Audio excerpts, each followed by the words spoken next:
చిత్తూరు జిల్లా పలమనేరు నియోజకవర్గం వీకోట మండలం నాయకనేరి అడవి ప్రాంతంలో వారం రోజుల క్రితం కర్ణాటక రాష్ట్రం కేజీఎఫ్ పట్టణానికి చెందిన బంగారు వ్యాపారి దీపక్ కుమార్ తమిళనాడు రాష్ట్రం వేలూరు నుండి బంగారు కడ్డీలను కేజీఎఫ్కు కారులో తరలిస్తుండగా దారి కాచి వారి కారును అడ్డగించి దారి దోపిడీకి పాల్పడ్డ అంతర్రాష్ట్ర ముఠా సభ్యులైన 4 నిందితులను 2 రోజుల క్రితం పోలీసులు అరెస్టు చేయగా ఈ కేసుతో సంబంధం ఉన్న మరో 5 వ్యక్తులను ఈ రోజు అరెస్టు చేసినట్లు చిత్తూరు జిల్లా ఎస్పీ మణికంఠ చందోలు, పలమనేరు డీఎస్పీ ప్రభాకర్లు వెల్లడించారు. కాగా ఆంధ్ర తమిళనాడు సరిహద్దులో జరిగిన ఈ ఘటనను అత్యంత కీలకంగా తీసుకున్న పోలీసులు అతి తక్కువ సమయంలో కేసును ఛేదించి నిందితులను అరెస్టు చేసి రిమాండ్కు తరలించారు.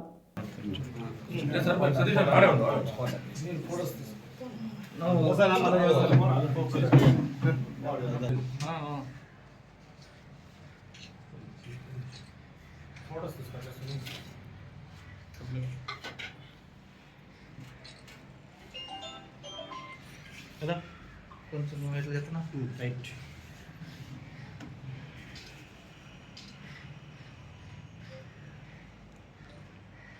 రెండో తారీఖున వీకోటలో నాకినేరి ఘాట్ దగ్గర రాత్రి 9 o'clock సమయంలో ఒక డకాయిట్ జరిగింది. అది మీకు అందరికీ తెలిసిందే.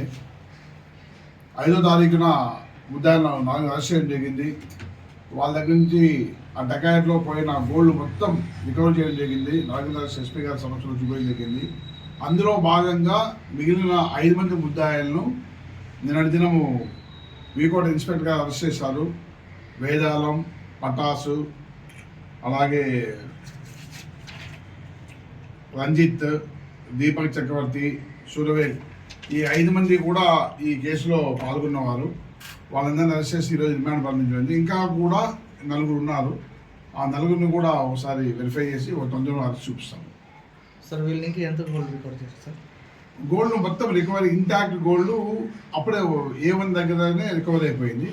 వీళ్ళందరూ కూడా అమ్ముకున్న తర్వాత తగిన పారిశ్రామిక చెప్పారు. వీళ్ళకి ఇంకా ఏం ముట్టలేదు. 3 కేజీల 150 గ్రాములు ఉన్నాను సార్ బాధ్యతలో. 3 కిలోల బాధ్యత ఎక్కడా చెప్పలేదు సార్. వాళ్ళు చెప్పింది, వాళ్ళ బిల్స్ అన్ని ఇచ్చింది, పెట్టింది, ఏదైతే పెట్టినారో అంతా ఇంటాక్ట్ గోల్డ్ రికవరీ కావడం జరిగింది.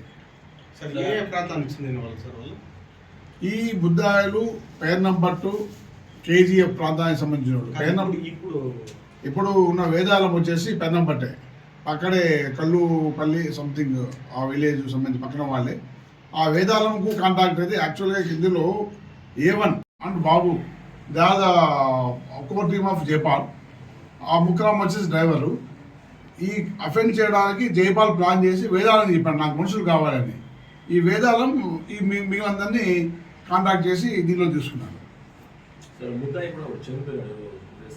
అది నా నోటీసులో రాలేదు, ఇంకా రాలేదు. అనే వ్యక్తి పైన ఆల్రెడీ కుమరన్ అలియాస్ పటాసు మన పలమేరులోనూ ఉన్నాయి, మదపల్లిలో ఉన్నాయి. Theft cases, 2 wheelers theft cases ఉన్నాయి. చాలా కేసెస్ ఉద్దాయిగా ఉన్నారు. సార్ ఇప్పుడు ఈ మధ్య ట్రాఫిక్ కూడా హెవీ అయిపోయింది. మనకు సుందరపాలెం ఓకే చేసినారు sir, super express road. Okay, మీరు చెప్పింది డెఫినెట్గా పరిశీలించి ఏదైనా వస్తుంటే పోలీస్ వైపుగా ఏముంటే ఆ యాక్ట్ తీసుకుంటాం. దిలీప్ కుమార్ అనే అతను మామూలుగా బంగారు వ్యాపారం చేస్తుంటాడు. చెన్నైలో, కోయంబత్తూరు, బెంగళూరు ఇక్కడ చుట్టుపక్కల వెళ్తుంటాడు. అందులో భాగంగా ఆయన 2వ తేదీ చెన్నై నుంచి కేజీఎఫ్ బంగారు అతను డ్రైవరు ప్లస్ అతని దగ్గర పనిచేస్తున్న వ్యక్తులు బంగారు తీసుకొని వస్తూ ఉంటే నాయకనేర్ ఘాట్లో సుమారు రాత్రి 8:30 ఆ సందర్భంలో కొంతమంది కారుని అడ్డగించి అందులో ఉన్న బంగారు బిస్కెట్లు తీసుకుపోవడం జరిగింది. 3వ తేదీ వికోట పోలీస్ స్టేషన్లో కేసు రిజిస్టర్ చేయడం జరిగింది. సుమారుగా 3,400 గ్రాములు కేసు కట్టడం జరిగింది. దాంట్లో మా ఎస్పీ గారు, డిఎస్పీ గారి ఆధ్వర్యంలో, పలమనేరు దేగల ప్రభాకర్ డిఎస్పీ గారి ఆధ్వర్యంలో ఒక 4 టీంలు ఫామ్ చేసుకోవడం జరిగింది. ఈ టోల్ ప్లాజాలు కానీ లేదంటే సెల్ టవర్స్ సంబంధించి ఇలాగా టీం ఫామ్ చేసుకున్నాము. దాంట్లో మాకు వచ్చిన ఒక ఇన్ఫర్మేషన్ ఏంటంటే కేజీఎఫ్లోనే ప్రస్తుతం కాంగ్రెస్ పార్టీ తరఫున కౌన్సిలర్గా పనిచేస్తున్న జైపాల్ అనే వ్యక్తి ఇదంతా చేయించాడని, దీంట్లో 14 మంది వరకు ఇన్వాల్వ్మెంట్ అయ్యారు. ఎవరైతే ఈ దిలీప్ కుమార్ దగ్గర డ్రైవర్గా వెళ్తుంటాడో అతను ద్వారా ఇన్ఫర్మేషన్ తీసుకొని జైపాలు అక్కడ కేజీఎఫ్ లో ఉన్న అతని అనుచరులు బాబు, షణ్ముఖము, తర్వాత ఈ ఎవరైతే ముక్కరం అనే డ్రైవర్ అతను అక్కడ జమీర్ అతనితో కలిసి చెప్పడం జరిగింది. ఈ విధంగా 1 వీక్ ఒకసారి పోయి వస్తుంటాము, ఈ విధంగా దాన్ని చేయొచ్చు అనుకుంటే అప్పుడు జైపాల్ దాన్ని ప్లాన్ చేసుకొని ఇక్కడ ఆంబూర్లో ఒక కాంగ్రెస్ లీడర్ శ్రీరామ్ అని ఉంటాడు, అతని ద్వారా అతనికి ఫోన్ చేసి అతని ద్వారా లోకల్ గా ఉన్న వ్యక్తులు వేదాచలం వీళ్ళందరూ కలిసి 31వ తేదీ కేసీఎఫ్కి వెళ్ళేసి మాట్లాడుకుంటారు ఎలా చేయాలా ఏం కదా అని. తర్వాత ఈ డ్రైవర్ అనే వ్యక్తి అతనికి ఇన్ఫర్మేషన్ ఇస్తాడు, ఈరోజు చెన్నైకి వెళ్తున్నాము, మళ్ళీ ఈవినింగ్ తిరిగి వస్తామని చెప్పడం జరుగుతుంది. వీళ్ళంతా ప్లాన్ చేసుకుని 2వ తేదీ ఇక్కడ బద్దలపల్లి క్రాస్ దగ్గర డాబా ఉంటుంది, అక్కడ మధ్యాహ్నం 3 గంటలకు మొత్తం 14 మంది అక్కడ చేరుకొని ఎలా ప్లాన్ చేసుకోవాలనేసి వాళ్ళు ఒక 3 టీంలుగా డివైడ్ అవుతారు. ఒక వెహికల్ వచ్చేసి గుడియాత్తం సిగ్నల్ ఏరియా దగ్గర ఉండి ఆ మూవ్మెంట్ కార్ మూవ్మెంట్ చెప్పడం, ఇంకొక వెహికల్ వచ్చేసి నాయక్నేర్ ఘాట్ లో ఉంటుంది, ఇంకోటి వచ్చేసి ఓక్ దగ్గర ఉంటుంది. ఈ విధంగా అది పాస్ అయిన తర్వాత ఆ ఇన్ఫర్మేషన్ పాస్ ఆన్ చేస్తారు. వాళ్ళ నాయక్నేర్ దగ్గర ఉన్నదాన్ని వెహికల్ అడ్డగించి వాళ్ళని భయపెట్టి, అందులో డ్రైవర్ కూడా ఇన్వాల్వ్మెంట్ ఉంటుంది కాబట్టి వాళ్ళకు కూడా అతను సహకరించడం జరుగుతుంది. ఇంకొక వ్యక్తి ఏమీ చేయలేని పరిస్థితుల్లో అక్కడున్న బంగారు బిస్కెట్లను తీసుకొని తర్వాత వాళ్ళు ఓకు దగ్గరకు ఉన్న వెహికల్లో ఇచ్చేసి ఈ జైపాల్ సంబంధించిన అంశాలకు ఇచ్చేసి వెళ్తారు. వెంటనే జైపాల్ వెనక సైడ్ నుంచి వచ్చి ఆ షణ్ముఖం అనే అతని అనుచరుల దగ్గరే ఉంటుంది, దాన్ని తీసుకుని వెళ్ళిపోవడం జరుగుతుంది. తర్వాత వీళ్ళు ఒక 3-4 రోజుల తర్వాత ఈ బంగారు అమ్మి డబ్బులు పంచుకుందాం అన్నట్లు జైపాల్ అందరికీ చెప్పడం జరుగుతుంది.